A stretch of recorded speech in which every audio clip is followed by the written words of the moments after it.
Welcome to Real Estate Game Changers Radio, featuring real estate trendsetters and industry influencers, sharing tips and strategies to help home buyers and home sellers get the most out of their next real estate transaction. Now, here's your host, Suzanne Doyle-Ingram. This is Suzanne Doyle-Ingram with Real Estate Game Changers Radio, and I'm so excited to have my guest, Jason Parisella, on the show today. He is a very successful realtor. He owns several franchises with Keller Williams, which is an amazing company, and I'm excited to interview him today. So welcome to the show, Jason. Thanks very much, Suzanne. It's great to be here. Oh, it's great to have you on the show. I would love to start off right away with asking you, you have such an extensive background in real estate, which we'll get to in a minute, but let's start with, what do you love about your career in real estate? Well, the first word that comes to mind is it's so rewarding, and the second word is gratifying, and, to be involved with helping other people with, in many times, in many situations, the biggest purchase of their lives, buying a piece of real estate, and to be chosen to help somebody to do that. First of all, not for those to go along with that. Also, it's kind of a boost your ego too, to be chosen by people to be able to do that. Yeah, they're going to choose you to be their trusted advisor, and to help them through that situation, and to be that person that they can count on and be consistent. And so, like I said, in many ways, it's just very, very rewarding. It's gratifying. And, not all situations when you're working with buyers and sellers are positive. You have up markets, you have down markets. You have a lot of situations where people are choosing to sell or choosing to buy, and many other situations where people necessarily aren't choosing to buy or sell, where you have, for example, divorce, or an estate sale, or just many situations that are not always positive. Yeah. But to be there with people and to help them through it, and to be looked at as someone they can trust, and for you to be able to help them through that is just, and for them to be happy on the other end is just a lot of gratification and very rewarding. Yeah, I think that's great. And you make a really good point about the emotions that are involved, and how, it can't just be a transaction. I mean, you really get to know these people, but I guess if they're really emotional, you're the one that has to keep level-headed. Absolutely. And, it's one of the things that, as a broker owner now, working with a lot of my other agents in the offices, it's one of the things I, remind them on a regular basis. We're not that you're going to be, you're going to be empathetic to the situation. You're going to make sure you are acting in a non-judgmental way. You're representing everybody's best interest. That doesn't necessarily mean you're going to be emotional. So when others get emotional, you have to be that person that's going to be non-emotional. Yeah. Yeah. Say, wow, thank you for actually giving me an answer that's with a level head and from, kind of a third-party situation. And you really guided me down a path that's the way it should be, not down a path that's all based upon emotion. Because when you make decisions based upon emotions, a lot of times those decisions aren't really, you kind of look back and regret those situations. Yeah. Oh, yeah. I have a few of those in my past. Yeah. Not even the ones that have anything to do with real estate. Yeah. So when when you're, as a realtor, when you're going along with that and you're just acting out in the same way as your client is, you have to be really careful about that. If they're getting mad, then you all of a sudden get mad or upset, and you're taking that out on another agent or another person in the transaction. It's just kind of a snowball effect. That's not what you're there to do. Yeah. And that brings up a really good point too, is you might have to work with that other agent again. So you might as well just try to get along and work towards a common goal of having everybody happy in this transaction. Yeah, a very, very interesting industry that we're in. It's very, very competitive industry. Yeah. Having said that, like you said, we all have to work together. It's one of those situations where,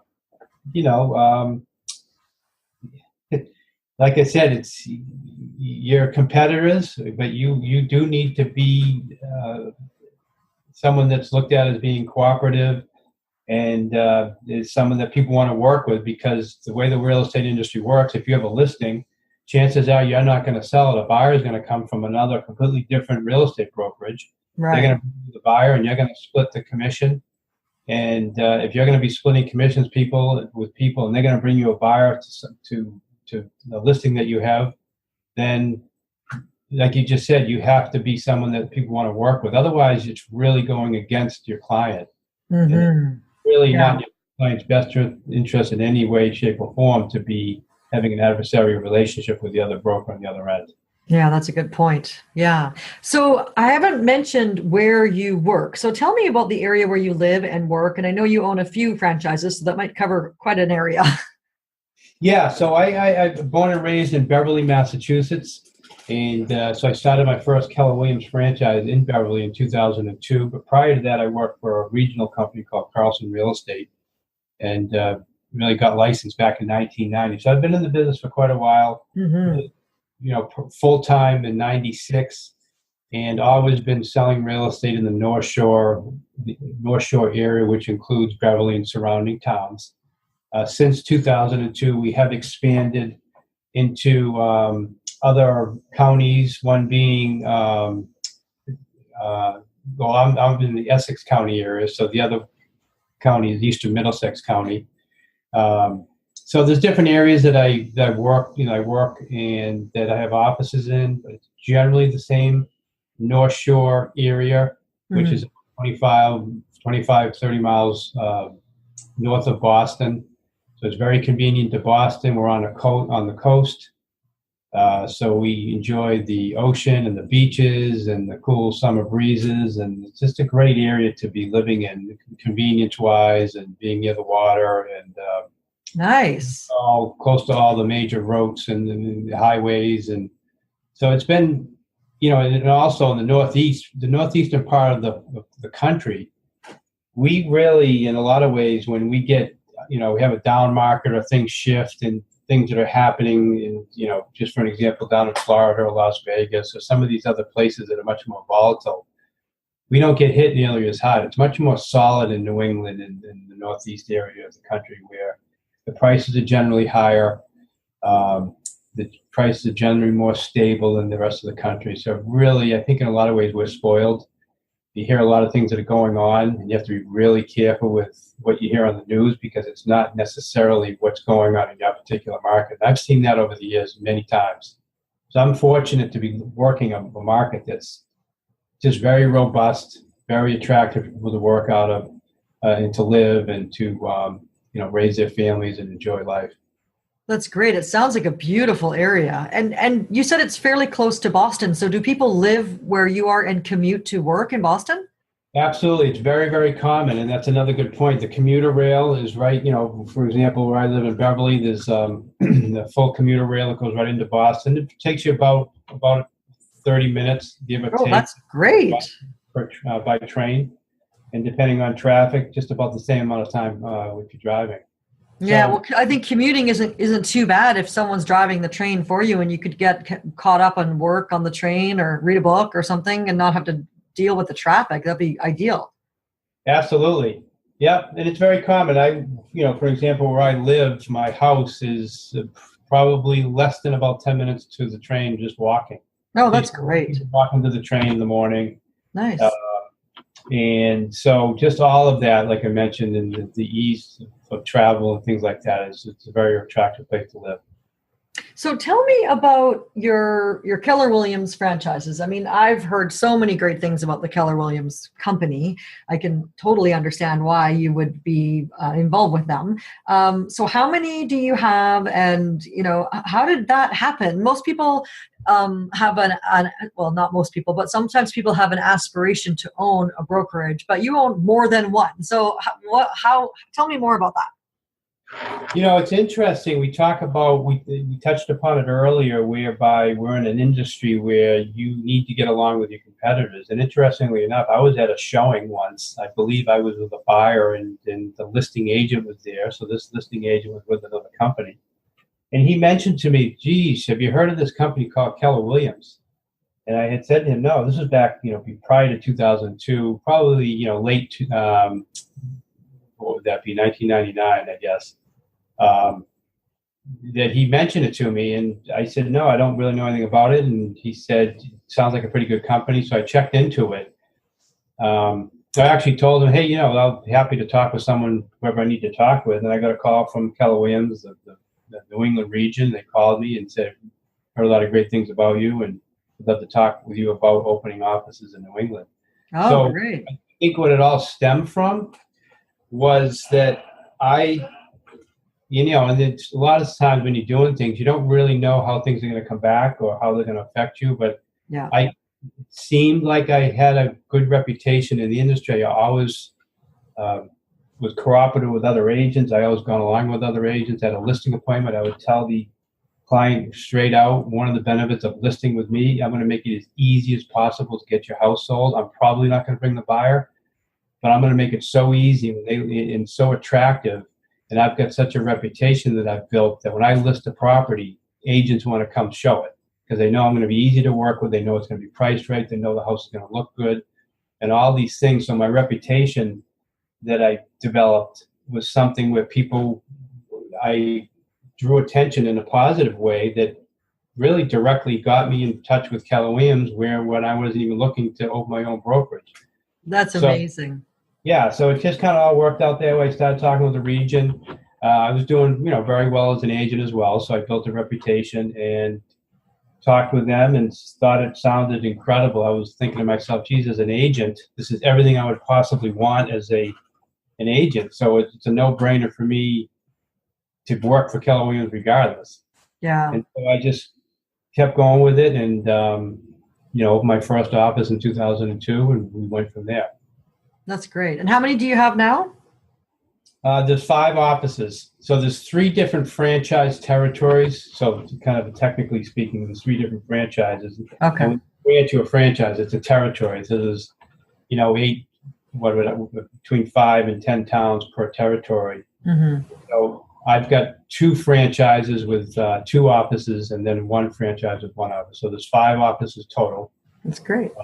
Beverly, Mass, Salem, Mass, Topsfield, Massachusetts, Newburyport, Massachusetts, and Reading, Massachusetts. And do they all have the same name? We do business as a DBA name for all of them is Keller Williams Realty. Ah, okay. Yeah. All right. Well, that's great. Well, thank you for explaining that to me. So I know that some of the, I always ask my interviewees what your guiding principles are. And I think that the guiding principles of the Keller Williams franchise are very, very good. I personally relate to them. And tell me, how that relates to your own guiding principles as a business person. Very, very similar. It's one of the things that attracted me to Keller Williams with their belief system and their value system. They call it the Y, 4C, 2 Ts. And, it's win-win, integrity, commitment, communication, creativity, customers always come first, trust, success through others. So it's a lot of things that I felt like, wow, this is really something that, a piece of that, something you say, geez, I never thought this even existed. And to have a value system that they call the Y4C2Ts, it's very, very prevalent in a lot of things that they do. And even with us as franchise owners and working with my agents, a lot of times we'll say, well, okay, what's the win-win in this situation? We have to have integrity, do the right thing. Let's be committed. It's success through others, not going around people. Together, everyone achieves more, teamwork, those types of things. Mm-hmm. So from Keller Williams and then personally, like I said, I feel like I'm in alignment with what they believe, and they walk the talk, and I try to do the same. That's great. Yeah. Good, really good people. So I know that Keller Williams actually does a lot of charity work, and the name of the show is Real Estate Game Changers, and I consider you a game changer because of just how successful, not just how successful you are, but also how much you give back to your community. So can you tell me a little bit about that? Yeah, so I've been involved in local mentoring programs, for probably the last 15 or 20 years. It's interesting. My son, we just had his 2nd birthday on Saturday, and I invited, one of the people that I invited was Kevin, who I mentored since he was 11 years old. Oh, wow. He's in his, forgive me, I don't know exactly, he's probably mid-20s at this point. He's on the Beverly Police Department. Aww. He's doing incredible, and I feel I'm just so proud of him. And I, like I said, I mentored him when he was 11 years old. That's great. And another gentleman now, he's in his 20s too, Jared, who I mentored when he's probably about the same age. Maybe he was even younger, 9 or 10 years old, and he just graduated high school. And so I've been involved with that, like I said, for a number of years. That's really another thing that, very rewarding for me to spend some time with some children that are in need and to see them develop. So that's been something I've been passionate about. And that has spun off into something that Gary Keller, the founder of Keller Williams, the co-founder of Keller Williams, created. And it's called QL. It's kwkc.org, which is Keller Williams Kids Can. Oh. Yeah, it's kwkc.org, Keller Williams Kids Can. And it's all about teaching young adults principles.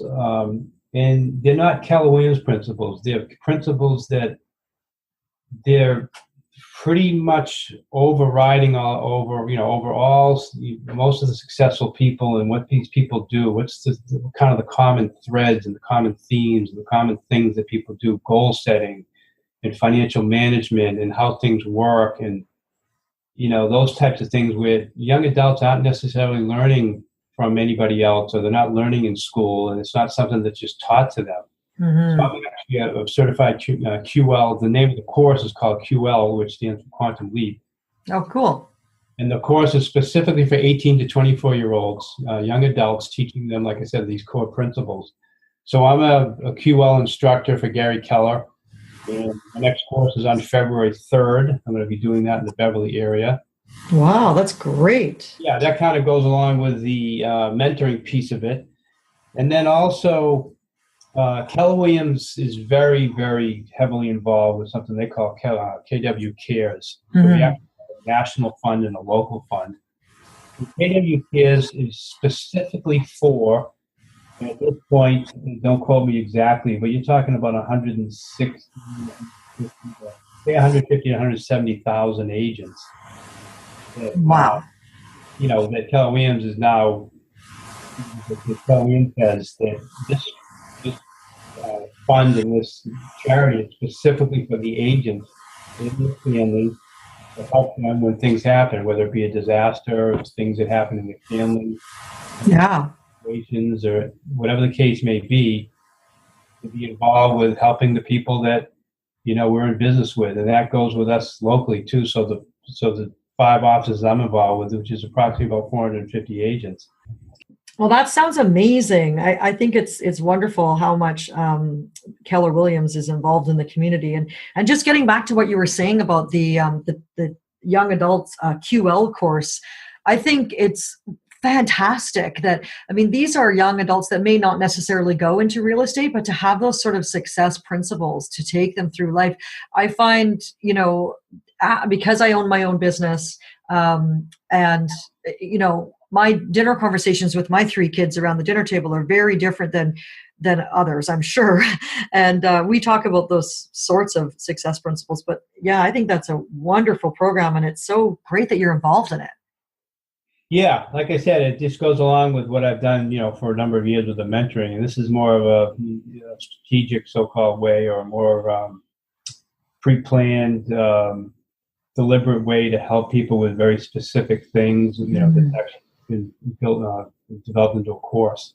Yeah. Now, I wanted to ask you, because I did a little bit of research on you, and I know, some of the things I learned was that you, one of your offices has ranked in the top 3% nationally. So, your agents are all, really well mentored by you as well, and doing very well in real estate, and that you also have been awarded the Martha Squires Award in recognition for your charitable contributions to KW Cares. So I think that's very cool. But what is this Patria a Lavoro Society? I don't even know if I'm pronouncing that right, but I saw that, I found that out about you online. So tell me more about that.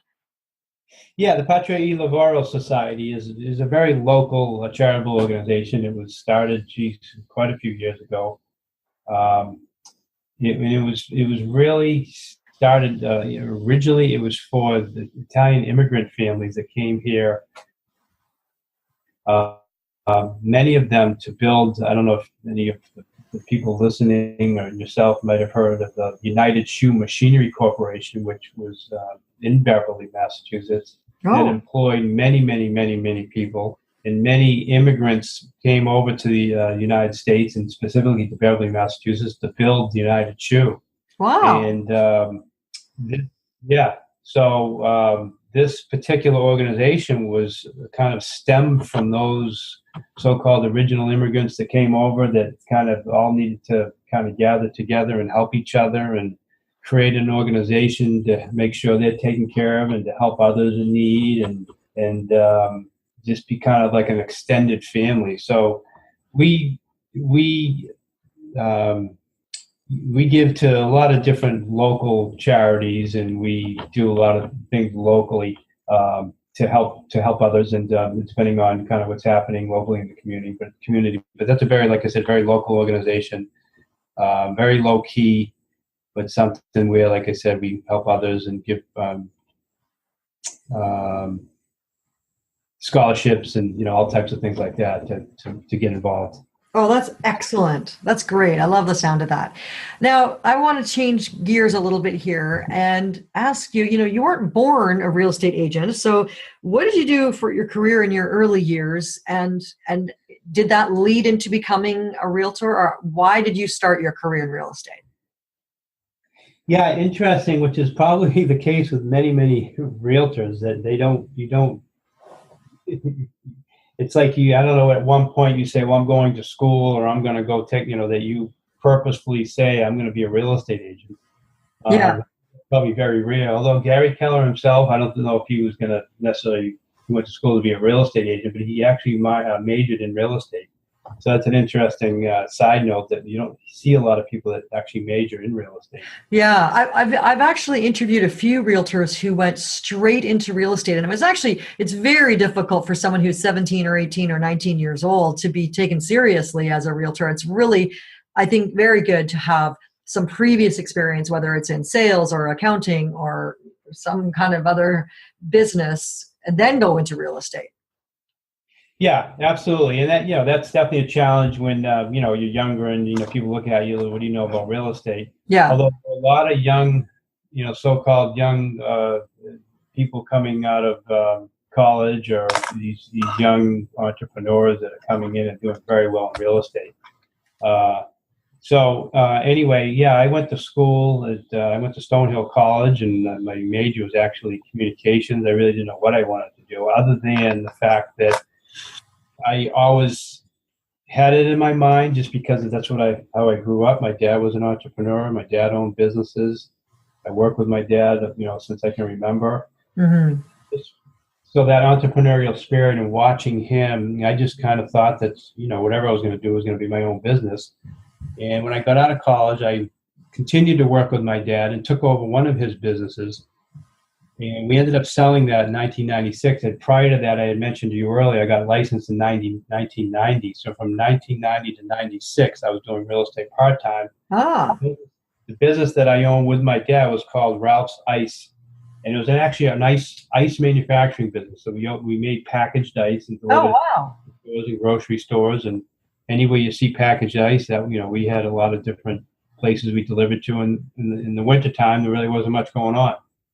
So I'm thinking to myself, what am I going to do in the winter? And my dad owned a lot of real estate.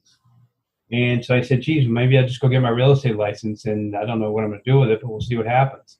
Oh, great. But when I got my license, I really spent a lot of time. I got these, I was involved with, I was a member of the Howard Brinton Star of the Month Club. And they used to send tapes every month that basically he interviewed top agents that were selling 100, 200, 300, 400, 500 homes a year. Yeah. What they were doing.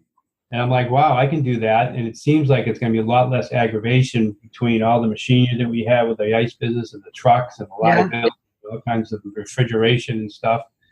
I said, I could just sell all that, get rid of it, and be my own boss and work from home if I wanted to, and be an agent. So that's what I did in 1996. Oh, that's amazing. What a great story. So you had the experience of running a business, well, working, from the bottom up, I'm sure, and running the business and all the moving parts that go along with that. It actually seemed like real estate would be easier. That's kind of funny.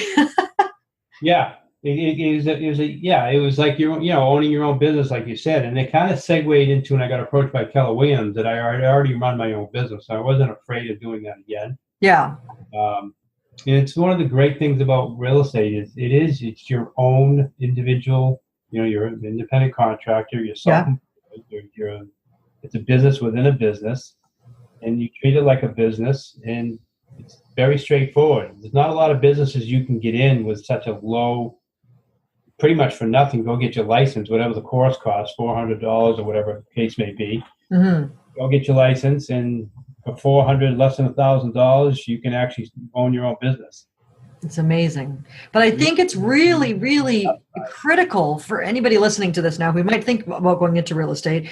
And I'm not saying, people could be listening from all over the world, so not necessarily people who are right in your backyard, but it's very critical, I think, who you choose as a mentor in real estate. So which office are you going to join? Because when you're new, you really need to have someone that can guide you, wouldn't you say? Oh, absolutely. Yeah, absolutely. Especially, and I can remember when I started, and my mentor when I started was Ralph Leonard, who's a phenomenal realtor for many, many years. His dad was an incredible realtor. And you don't really know what the heck you're doing. You don't really know what's going on. And you do definitely need that person in the company behind you to be that, not necessarily one person to be the role model, but a system behind you to be able to support you in getting you to where you want to go, and to have somebody that you can rely on. Yeah, absolutely. Ralph Leonard was, like I said, a mentor of mine. Paul Rollo, who worked for Ralph Leonard Real Estate, who now works for Keller Williams, who works, interestingly enough, for me. And so, technically, he's an agent in my office. I'm the broker, so he's working for me now. Oh, funny. That's funny. Well, and I was just thinking about, didn't you say that the ice company was called Ralph's Ice? Ralph's Ice. My dad, Ralph Parisella, so it was named after him. Oh, that's funny, because you went from Ralph's Ice to then being mentored by another guy named Ralph. Yeah, that's right. That's neat. Wow. Well, like I said, I take a lot of pride, and it humbles me to have, like I said, actually Ralph Leonard works for us too. So Ralph and Paul. Oh, that's great. Keller Williams at this point, even though I'm a so-called broker, I have so much respect for them and look at them more as partners which is kind of the whole philosophy about Keller Williams. It's a whole partnership. Yeah. It's not broker and agent. It's, how do we work together as a partnership to me as an agent, a broker, to get the agents where they want to go, and everybody wins. Oh, that's wonderful. That's so great. Well, it's been so fantastic having you on the show today. Thank you so much for sharing with me and all our listeners. And I'm just wondering if you can give my listeners some contact information, how people can get a hold of you if they'd like to reach you.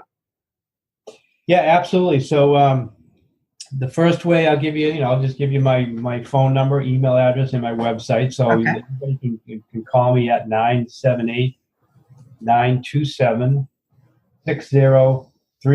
That's 978-927-6030. Okay. And my email address is my first name, Jason, Jason, and P as in Peter. So it's jasonp@kw.com. And then probably the easiest way is to visit my website, which is jasonparisellateam.com. Great. Okay, I'll have all the links and everything in the show notes on our website for the show as well. So thank you again for your time today. I know you're very busy, and it actually was quite a challenge for us to get together for this show. So I really appreciate it, and thank you again.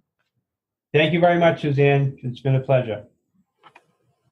This has been another episode of Real Estate Game Changers Radio with your host, Suzanne Doyle-Ingram. To hear all episodes featuring our hand-picked real estate game changers, visit us online at www.realestategamechangersradio.com.